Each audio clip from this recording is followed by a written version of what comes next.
بلوچستان کے شہر پنجگور سے ہمارے گدروشیا پوائنٹ کے نمائندہ فرید عمر کی رپورٹ کے مطابق ڈاکٹر مہارنگ بلوچ، بیبو بلوچ، سمیدین بلوچ، بی بگر اور دیگر کی رہائی کے لیے BYC پنجگور زون کے زیر اہتمام پنجگور کے علاقے خدابادان میں احتجاجی ریلی نکالی گئی۔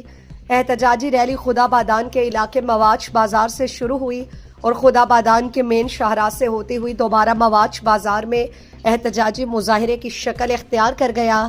احتجاجی ریلی کے شرکاء نے ڈاکٹر مہارنگ اور دیگر لاپتہ افراد کے تصاویر اٹھا رکھے تھے۔ احتجاجی ریلی کے شرکاء نے ڈاکٹر مہارنگ بلوچ اور دیگر رہنماؤں کی رہائی اور لاپتہ افراد کی بازیابی کا مطالبہ کر دیا۔ احتجاجی ریلی میں بچوں اور خواتین نے بھی بڑی تعداد میں شرکت کی۔ شرکاء نے صوبائی حکومت کے خلاف شدید نعرے بازی کی۔